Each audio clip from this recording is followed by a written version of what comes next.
Hey, how you doing? Hey, Another hey. session of WTF Talks with Hannah And and Dave. that's right. You're That's not right. Hey, introducing thanks for yourself? joining us. Hey Hannah, how are you? How was your weekend? What's special going on? Gosh, it was a good weekend. I made two turkeys for the very first time we had a Friendsgiving, which was ridiculous because it's so funny. We invited the same group of people twice in a row. The first time one person could come to the Friendsgiving. And I was like, okay, well maybe we'll just rain check this for another time.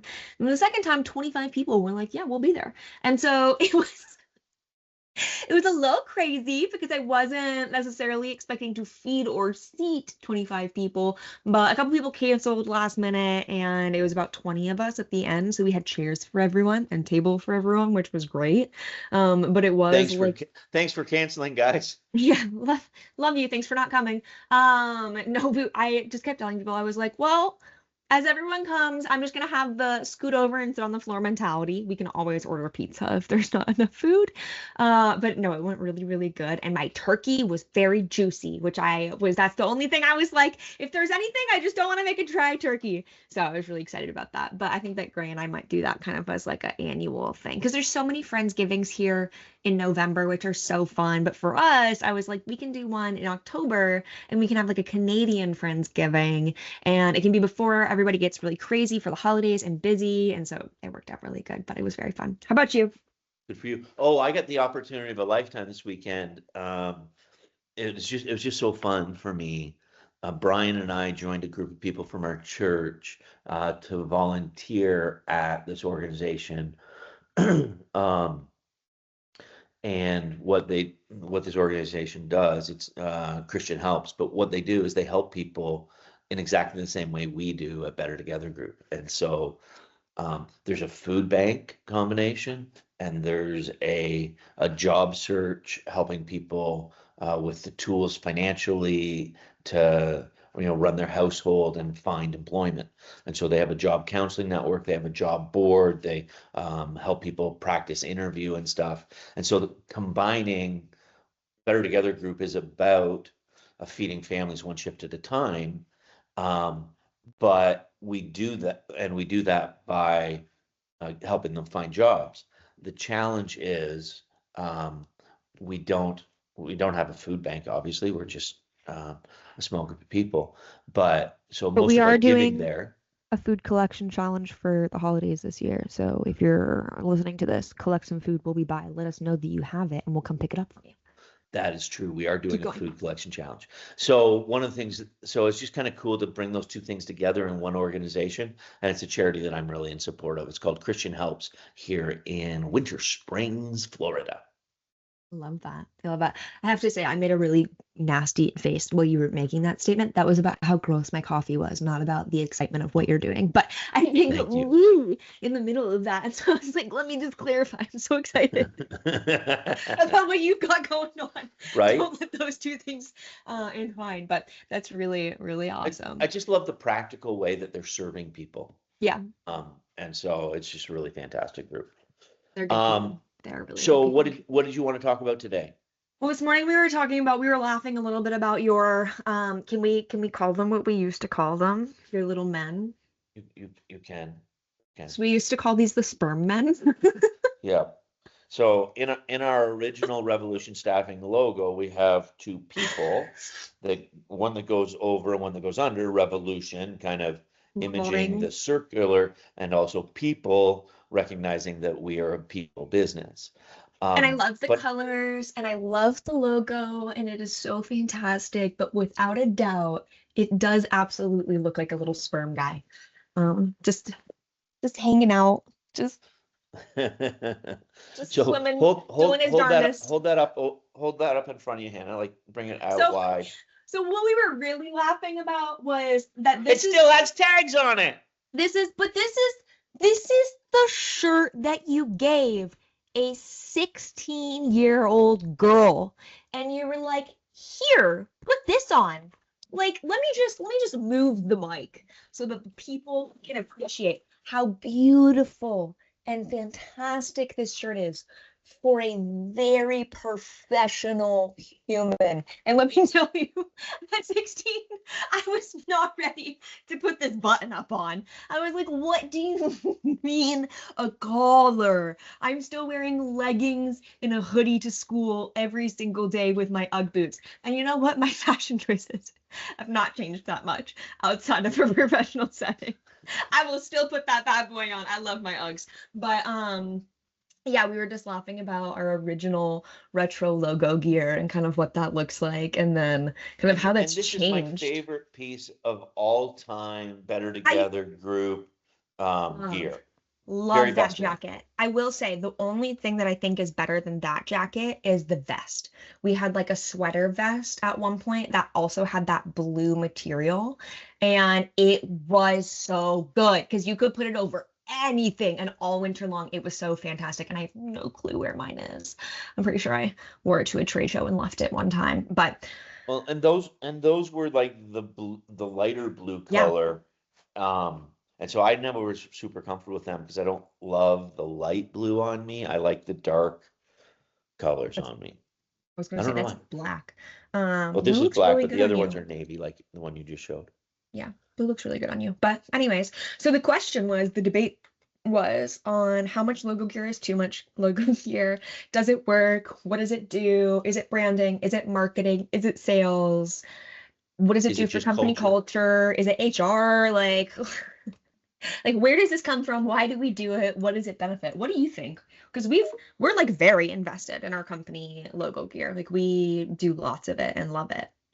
So I started out with logo gear from a pure marketing sales standpoint. I love walking into a business wearing company gear. I feel like it makes things simple. So Is it the same reason why we logoed the van from head to toe when you were like 8? I have to tell this story now. Have never seen my mother so upset in her entire life. Dave goes, company vehicle.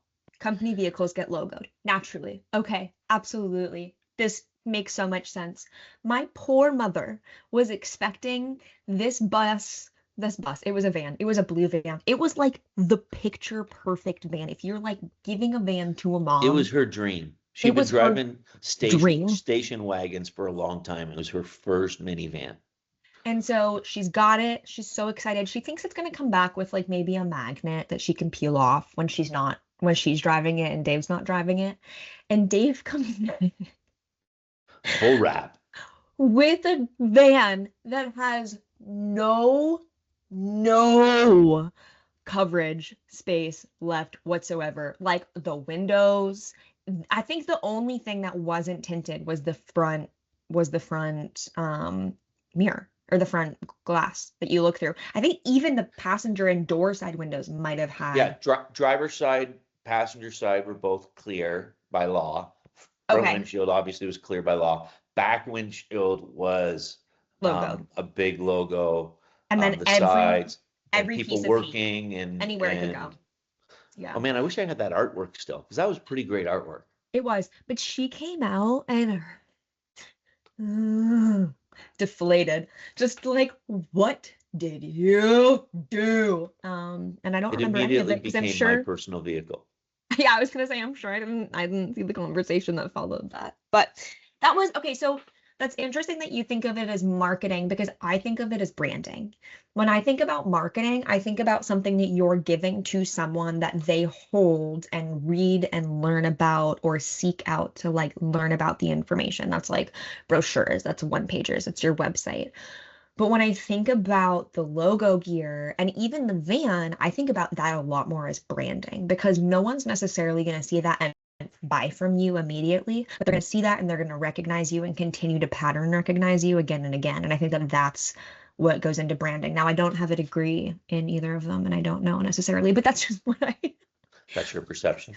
I, I, Oh, I I think was that's fighting with probably somebody. fair. And like I think of marketing as sales. I think of branding as marketing. I think of them both as actually sales. It's like anything that's targeted to develop revenue generation is part of the sales process to me. Um, but there's lots about this that I don't know and don't understand. I'm just a dorky small business owner. So like the theoretical or like the professional definitions, all these things is lost on me. But and my cousin Matt never let me go to school for it. Matt said you definitely should not go to school for marketing, and I won't tell the world why. But he felt like you'd have better luck going to school as a human resource person, working for a family business that actually happened to work in the human resource space. And you know what? He was right, and I was wrong, and it sucks. But oh, wow, we might have to take a clip out of that and send it to Matt because that doesn't happen very often. That you admit it. I'm not saying that he's not right a lot. He is right a lot. He's actually a pretty smart guy. I was just about to say, I was like, it's like, not that. As smart as a I'm McDonald not wrong can all be, the time. I am as wrong smart all as a the McDonald time. can be. Anyways, so yeah, when we're talking about logo gear for staff or giveaways, So this I think about it as culture. At this point, I really do think about it as culture, about tying people to the brand, engaging them with us. We've got a couple of salespeople right now, Stephen and Stano, and they love wearing logoed gear like no one I've ever met before. Mm-hmm. I feel like Victor really liked the logoed gear. I feel like he was like, jeans, nice shirt, collared logo shirt, looks good. Maybe I don't recall that correctly, but I don't know. I love the logoed gear. I just love different logoed gear than Steven and Stano. Steven and Stano want my shirt right now with the tag that's still on it. And they're like, if you could just send that on over, we'll take it. Right. But you like really casual stuff because it is part of your styling and part of who you are as a person. Yeah, definitely. I think that, there's just so many conversations that I'm having every single day and with so many different types of people. And I think if you can run that middle ground of like looking put together and like good hygiene, but still casual enough to engage with multiple people, I think that really helps. I think there's often times where I'll have conversations with somebody and I'll be underdressed and I'll be like, oh, I feel really uncomfortable because I feel underdressed. And so I never want to be that person making the other person uncomfortable based on how I am dressed. But I regularly am the most casual person in the room. Like it was funny, one of my friends texted me about Friendsgiving and she was like, what's the dress code? And I was like, I'll be in jeans and a t-shirt, but I'm the most casual friend that will come. So do whatever you want. And she came in a skirt and heels. And I was like, love that for you. I'm not changing. There are other people here who are dressed down. And so I'm like, you got to find the middle ground and kind of be that person in the middle is kind of what I try to do. This won't surprise you, but I want to be so casual that it makes some people a little bit uncomfortable, but logoed so that they know it's about business. Logoed, but in flip-flops. This man's walking out with his dogs everywhere. It's like, hello? Logoed in flip-flops is really good for me. I love that. I love that look. I used to sometimes go to client sites when we're delivering paychecks to people. I know everybody's like, oh, you gotta wear steel toes to go there. And so I would go in sandals. David, like, and I would joke with people as I would go in, and because I didn't go onto the shop floor. It's not like I was walking out, in a warehouse or in a manufacturing setting in my sandals. Would you bring them with you? It's the middle of summer. It's hot. Sandals are appropriate in every environment, maybe except some corporate environments. Most corporate environments probably. As the man who wore flip-flops to a wedding this summer. Like, I did. No, those were nice leather sandals. Those were really dressy leather sandals. Don't give me that. And it was an outside wedding. That was nothing more appropriate than that. And a jacket and a tie. But in his flip-flops. So if you're curious about the McDonald's and you're like, are they casual? We are. We both are. It's the fruit from the tree. Like, yeah, you're falling off the tree for sure. But the thing is I, like you said, I want to use it as a way to build a bridge to other people in the room that may be less casual. So Hmm. the wedding is a perfect example for me. No business tie, but um, I'm there with a jacket and a tie, and dress pants and sandals. Um, and I do that intentionally because there's going to be somebody there who's there in a golf shirt and dress shoes and feeling underdressed. But when they stand Hmm. next to me, they're like, you know what? This Fine. guy's all business up top and he's a party on his feet. Now, It's Rhonda would Dave's tell you I have mullet. tool toes. It's your mullet. It's your It's my mullet. overcompensation for mullet because you can't have one. Sorry. Dave's mullet outfit. That might be the truth. Man, I had a stellar mullet when I was 17, 18, 19. And Um, that will be today's title. yeah, Dave's business mullet. Um, so yeah, I really believe that clothes make the man, as they used to say, make the person. I think you need to be dressed for success. I believe in all of those things. And I Mhm. believe that when you put your corporate logo on, you are dressed for success. And so this is one of the things that keeps me out of big boardrooms. I'm not a big boardroom guy. If there's, I can do it. I just need some prep. So here's my question then, because I did this the other day and I was like, should I have done this or should I not have done this? But I was traveling and I went into a truck stop that I was like, oh, my book should be here. My book should be in this truck stop. Truck drivers Absolutely. are coming all the time. And so I was like, I had a black eye at the time too, which made it even better.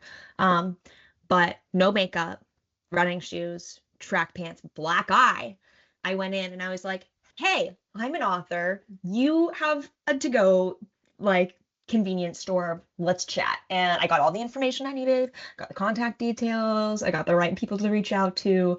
But I did it in my sweatpants and not a logoed sweatpants, I don't believe. Actually, it could have been, but regardless. Most of your Um, sweatpants are logoed sweatpants. at this point, at this point, yes. But was that yay? Would you have done that? Nay, would you have not done that? Because yes, you want to be dressed for success and you want to be dressed to do what you're going to do, but also, would you not shoot your shot if you weren't? Always shoot your shot. It's the thing that kills me about the Maple Leafs is there's too much stinking passing and not enough shooting. Sorry. Huh. No, fair enough. Okay, well, Take any your shot. Take your shot. Take your shot. take your Take your shot, take shot. your Take your shot, take your shot. shot, take your shot. All right. Not one of tequila or vodka or I don't even know other liquors. Rum? I don't think people take shots of rum. It's a sipping thing, I think. I don't know. People take Does shots of rum rumple does rum mint. do anything but Coke? Like, do you not just mix rum with Coke and that's it? Oh, I guess some mixed drinks. Yeah. I've had a rumple I don't even know what kind of liquor that is. Two people who don't drink a lot. Anyways, I was gonna say, I think there's one. There's one you do. But so take your shot no matter what you're wearing. Logo gear is sales, not marketing, but it's sales or culture. So sales or HR, but not marketing or branding in your mind. It's branding in my mind. It's it's Sure. it's Yeah. it's branding and culture for sure. I like that.